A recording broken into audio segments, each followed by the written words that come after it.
And normally I speak at the end of all of this rather than at the beginning. But I'm sorry to say that Lord Bruce is indisposed this afternoon. He's not well, and therefore he's sent his apologies.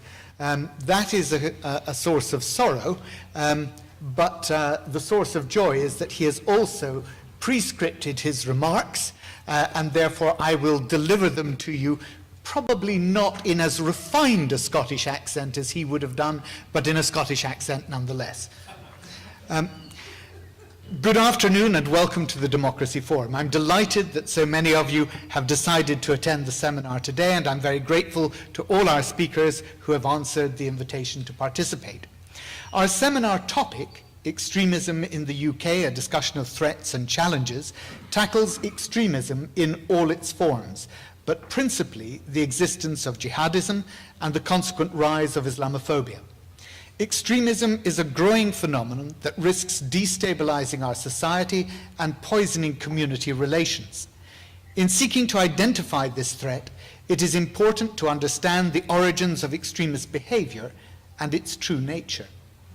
In facing up to the challenges which confront our society, of course, we must be vigilant. We mustn't sacrifice the freedoms that define our open and inclusive democracy. Since 1995, Asian Affairs magazine, together with the Democracy Forum, has published fearlessly to expose the shallow roots of political discourse that has stunted democracy in so many countries of the Middle East and South Asia. In an ethnically diverse society such as ours, it is a fallacy to believe that extremism can be contained to a faraway place or isolated to prevent wider contamination.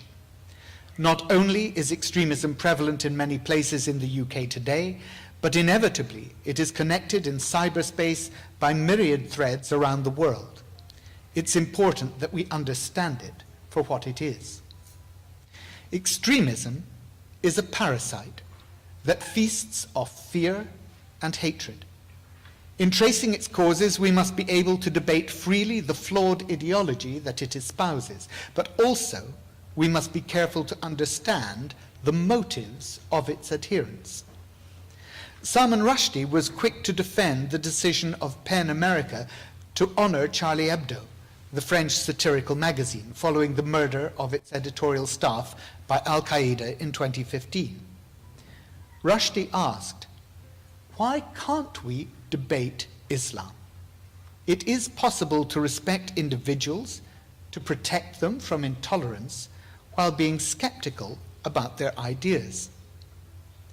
If we give ourselves the license to debate Islam, then we must acknowledge how a continuum of intolerance and ignorance has led to the vilification of Islam." Shortly before his death in 2003, Edward Said, the Palestinian-born historian, rewrote the foreword to his seminal work, Orientalism. Saddened by the spectre of continuing chaos in the Middle East, Said bemoaned the absence of statecraft in Washington. Quote, "It is quite common to hear high officials speak of changing the map of the Middle East, as if ancient societies and myriad peoples can be shaken up like so many peanuts in a jar," he wrote. But just as worrying for him as a professor of literature was the creeping evidence of a cultural myopia, propelled in part by the declining relevance of the humanities and the teaching of comparative studies. Instead of reading in the real sense of the word, he wrote, our students today are often distracted by the fragmented knowledge available on the internet and mass media. The writer Fatima Bhutto, whose recent book, The Runaways, explores the reason why young people abandoned their comfortable middle-class lives to join ISIS, believes they were not radicalized in the way we might think. The cause is more complex, but perhaps it is also more banal. Just as Edward Said complained about the fragmentation of knowledge, Bhutto believes that young people who support jihadist causes are swayed by beliefs that reflect a general alienation from society. Radicalism is not about religion, but the conversation is always that it is about religion.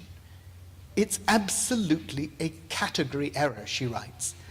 Actually, it's about power, and it's about nationalism, and it's about isolation and pain. Bhutto's view of the essential banality of contemporary radicalization of young Muslims chimes with Tariq Ramadan, president of the European Muslim Network. Young people may be drawn to a cause, to lend new meaning to their lives, to overcome their daily frustrations and give them feelings of pride, he writes, but they must be seen more as propaganda victims than consciously responsible for their actions. It's no secret that Tariq Ramadan has been a critic of the British government's central counter-radicalisation initiative, PREVENT.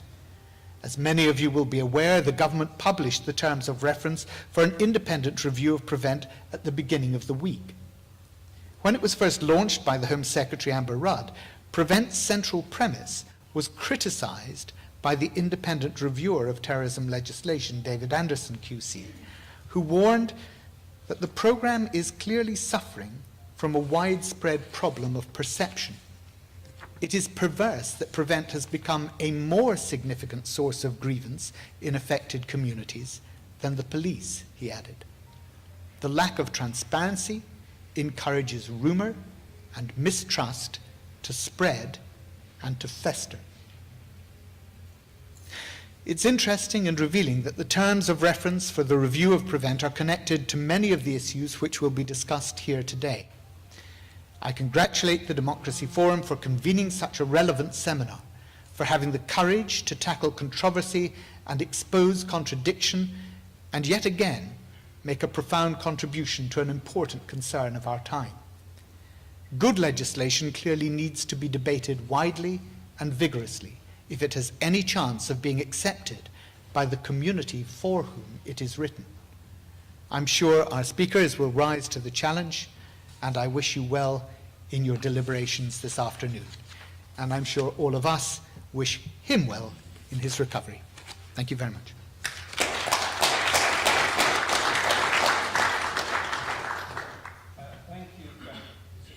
Thank you, Barry, and thank you, Lord Bruce, for that excellent summation. We're here today to discuss extremism in the UK, a discussion of threats and challenges. Quite an emotive issue for some, I'm sure. We have an intimidatingly knowledgeable panel of experts, but I just want to say before we start that my first confrontation with extremism began on my first war correspondence assignment in Sri Lanka. And it was only then that it occurred to me how it operated. The first story I did was when some Tamil villagers had been slaughtered by the government army of the Sinhalese. And I went and interviewed the victims and then went back to the Sinhalese government people who said, well, we have to defend ourselves, otherwise we will get taken over completely by the Tamils. Some years later, there was another massacre that I covered, this time by the Tamils slaughtering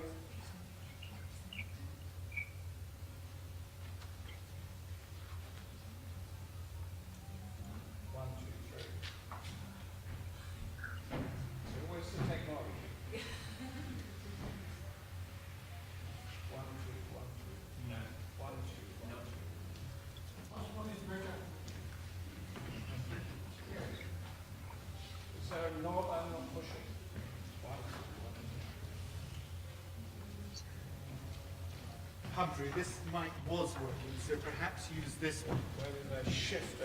If it will stretch. Okay. Thank you, Barry. You okay? How did you do that? I switched it. 1, 2, 1, 2. Thank you. Did everybody not hear any of that? I'll pick up from midway. I was in Sri Lanka in my first assignment as a war correspondent, and I covered a massacre of Tamil villagers by the government's predominantly Sinhalese army. A massacred village looks very much like a massacred village wherever you are, whatever color of the skin and whatever religion. They justified it by saying that if they hadn't done that, they would be taken over, the Sinhalese people would be taken over by the Tamils and cease to exist, and therefore it was justifiable. There were several other massacres, but I did another one some years later, where this time the Tamil Tigers, who had become one of the most ferocious terror groups in the world, had massacred a Sinhalese village on the east coast. At the time I was in London, and I went down to where the Tamil Tigers had an office in Clapham, and we went out and had a Sri Lankan meal in a Clapham restaurant with them. And I said to the man who ran a Tamil newspaper here, I said, "Why did you do that?" And he said, "Don't you understand, we have to.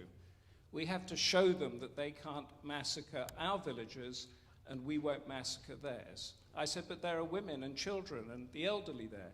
He said, "It doesn't matter." He said, "It doesn't matter. It is a legitimate weapon of war." And then I think, if you remember, in 2009, there was the end of the Tamil War, and there were a number of demonstrations in London. And the man I had been speaking to was standing in College Green, where we see so many people now, and he was standing next to a number of prominent, well-known British MPs, shoulder to shoulder, because, of course, there was a human rights abuse taking place in a military operation. And I could see then how this all fits into place. Why were the MPs there? Yes, there was a human rights abuse taking place, but more so they needed the Tamil votes and the Tamil money to fund their election campaigns. And that's why we had it. Now, if you take that situation and you take it all over the world, and that extremism, in what I've said, comes from two things. Firstly, there is when you feel the system doesn't work for you anymore. That could be a psychological story that you're telling yourself, but it's still a story that can propel you over that divide from debate to violence. And secondly, as we heard from Barry Gardiner or Lord Bruce, is that there are vested interests at work that will find those people who think the system doesn't work for them and then corral them into a militia force that will then become an extremist terror force, which is what we saw with Al-Qaeda, the Ku Klux Klan, and ISIS. So that's my sort of encapsulation of my personal experiences with extremism. And now we're going to drill down on it into the, as I said, formidably intimidating panel of experts that we've got. A slight reversal of the order that you've got here. We're going to begin with Dr. Elizabeth Pearson, who is going to talk about masculinity in the UK's radical right from Swansea University. She's also done a lot of very detailed research, for example, into female suicide bombers in West Africa and what makes them do what they do.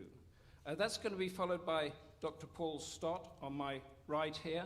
Elizabeth Pearson, by the way, is going to be with us on Skype.